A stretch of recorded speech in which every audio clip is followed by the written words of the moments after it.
skies, and on every occasion that you do or don't smile.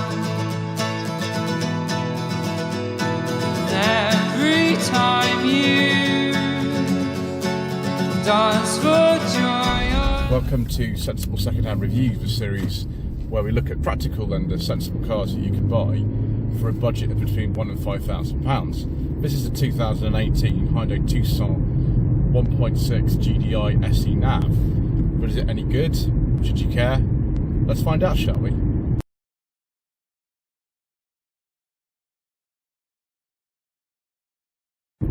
So the TL generation of Tucson, which is the previous one to the current model, was introduced in 2015. It ran until 2020 when it was replaced sort of towards the end of the year, beginning of 2021, by the current model, which looks completely different from this. This is a much more conservative design, and it's very closely based on a previous generation Kia Sportage.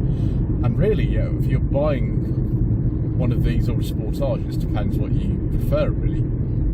The two engines that we can talk about on this channel are a 1.6 normally aspirated 4-cylinder with 132 horsepower, or the 177 brake horsepower turbocharged 1.6 for both direct injection engines. There are also some diesels available, but as usual, due to controversial government legislation and all kinds of other reasons, we don't talk about diesels on this channel. So, Hyundai claim this car will do 0 to 60 in 11.1 seconds. We will find that out as soon as we get a gap in the traffic. Right, here we go. Oh, lots of wheel spin.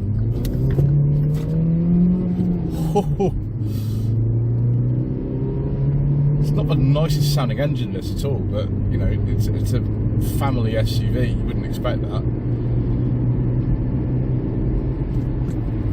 Yeah, I mean, it's not going to set the world on fire, but it's quick enough, if I suppose. This 6-speed manual's quite nice. I think you could only get this engine with a 6-speed manual. I think the automatic was only available on the turbo petrol.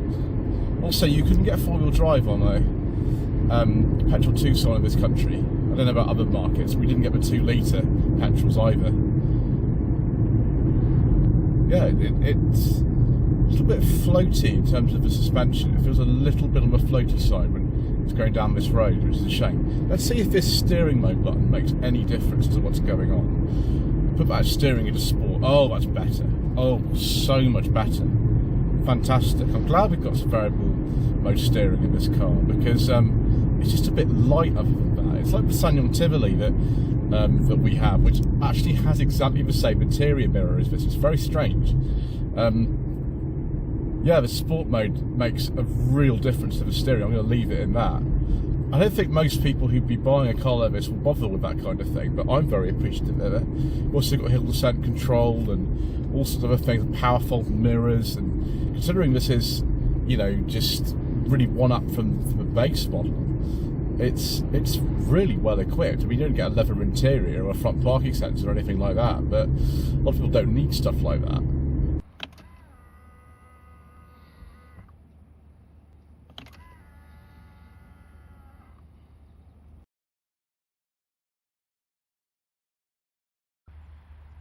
So viewers, unfortunately the lay-by I normally use here in Dudley has had somebody burn something in it, so it looks a bit unsightly, but there we go. Anyway, the Tucson. This is a very, very early facelifted TL Tucson.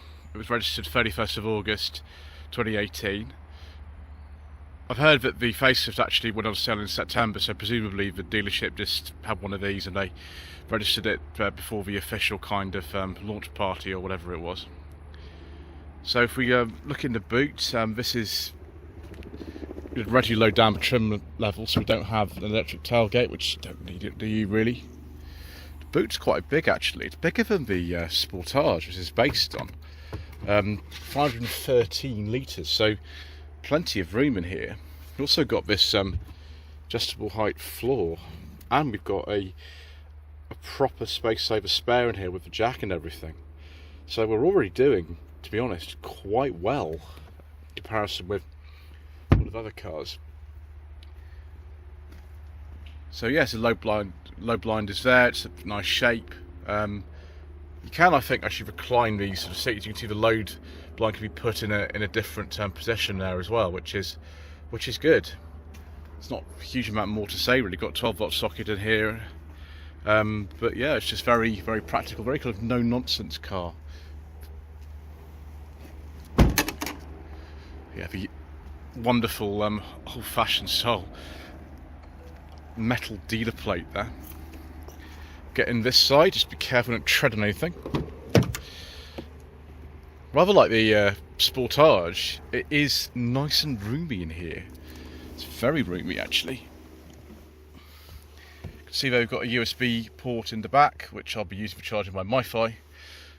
It is a little bit dark in here, but the lighting isn't the best today, which doesn't help, but it's not necessarily you know, the lightest interior, although fortunately someone hasn't fitted a dark headliner in here, which is a massive relief.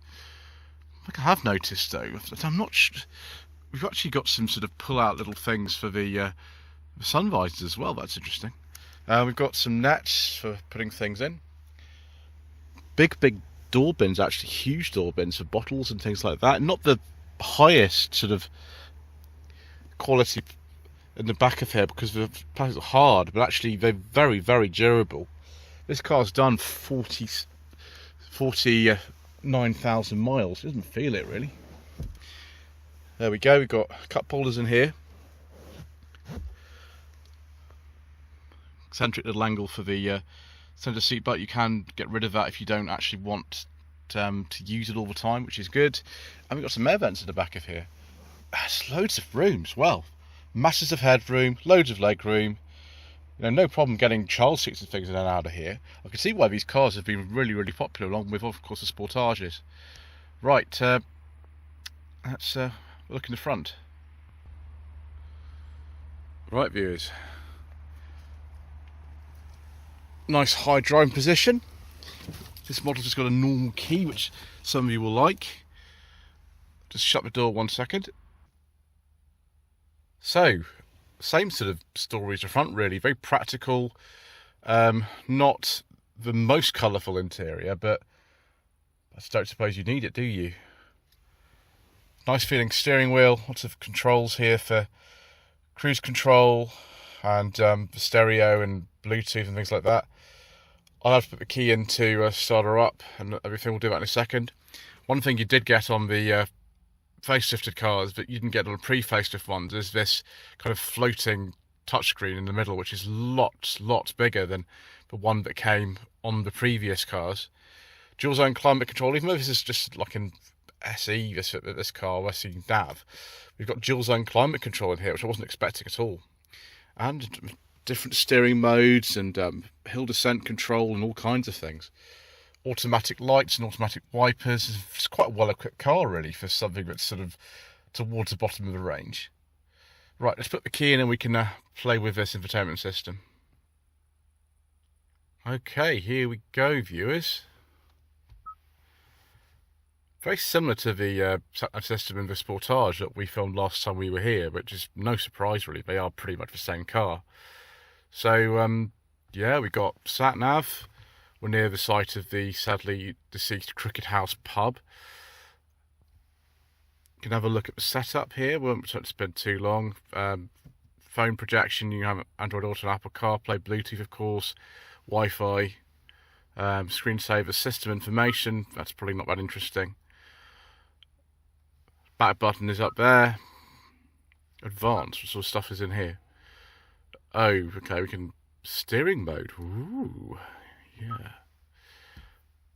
And then everything else is just kind of how you'd expect. I've played with the sat nav a bit. There's really not much else to say. Maybe some display settings in here. Yeah. I have to turn the car on actually to do things, but nice physical controls either side. Yeah, pretty good. Right. Let's actually turn the car on. We can do this with my left hand. Oh, we need to actually, yeah, there we go. That'll do actually to start the engine because I need to push the clutch. But let's turn that down. So you can see we've got various sort of things on here, and we can sort of scroll between things if you want to. Tyre pressure, user assistance, and all sorts of things like that. Little K button here to do door locking and things like that. Driver assistance, what kind of stuff can we do with this? Speed limit warning, turn it off. Driver attention assist, lane safety, forward collision award, forward collision warning. All sorts of very, very useful safety things in here. There's our sort of navigation, tyre pressures, there's sort of settings. So it's not really an awful lot more to say. It's not that exciting in here, and good to see my attention level is high. The only thing I would say is, because this is only an SE nav, that screen is quite small, but to be honest, a lot of you will prefer that to sort of a big digital cluster that so many cars have these days. So yeah, we've got two 12-volt sockets, aux in and USB, 6-speed manual gearbox, normal handbrake, cup holders in here, big cubby hole, nice big door bins. I wish we had some fabric on the door cards, because it makes the car look really sort of kind of low rent. It doesn't feel bad, it's not poor quality, it's just, you know, it'd be nice to have a soft touch and have some fabric on there. And then a nice big glove box, so I don't think my secret mission documents are going in there, but we've got a nice big history file for the new owner of this car. Right, let's take a look at the engine. If you read some reviews online of this generation of Tucson, they'll say definitely do not buy the petrol engines, which are the 1.6 to 1.6 turbo. This is just a normal 1.6. Actually, I've driven this and it seems an awful lot faster than I imagined. 0 to 60 is about 11 seconds in this, but it feels good. Standard Hyundai 1.6 normally aspirated engine. Pretty reliable units actually, to be honest, chain driven. Not an awful lot to say really. There's no turbo on this car. We are outside the warranty period for this one now, because it was registered in 2018, but they've got a very good reliability record actually, these cars. There are some things that go wrong with them, and we'll cover some of that in a little while, but not that much. So not much to do under here really, other than normal servicing. There's plenty of room to do things in here. You can do your usual checks very easily. I think I prefer actually the front end of the N-line model to this, to be honest, but you know, that's fine. Right, I suppose you better go for another drive, viewers.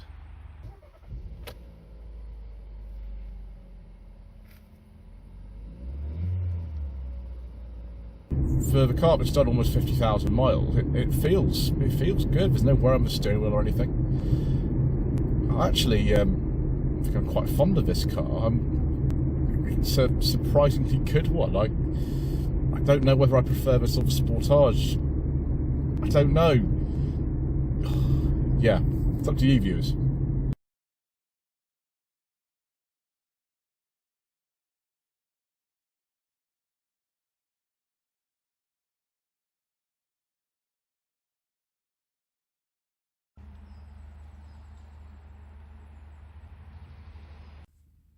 Let's quickly look at some TL generation Hyundai Tucson trim levels. So we've got the S Connect at the bottom. We've got the SE and SE Nav just above that. This is an SE Nav. Then the Premium and the Premium SE. The N-Line, which was introduced with the facelift, which has been very popular. The Go SE and the Sport Edition. So not that many trim levels really. What is more surprising about this car is the number of places where it's actually made. We've got South Korea, the Czech Republic, China, Taiwan, Brazil, India, Malaysia, Russia, Vietnam, Algeria, and Pakistan. So definitely what we call a world car. Also, I found some sort of possible problems you could have with one of these. There's not that many actually. There's not that many at all. There's clutch wear on the manuals, the automatic gearbox. There's not a dipstick in there, and apparently it's one of these sealed for life units, which I don't really believe ever about them, but there we go. Number 1.6 petrols, you can get carbon build up. This car's done 50,000 miles, so maybe that's been done already. So, yeah. What a fantastic car this is. In some ways I like it more than the Sportage I tested last time we were here. It doesn't drive quite as sharply as one of those. The run height is a little bit different, but apart from that, it's really just a case of sort of whatever you prefer, because they're very similar. Anyway, thank you ever so much indeed once again for watching. Please don't forget to subscribe to the channel, like this video, comment below, and we shall see you again soon for some more reasonably priced motoring.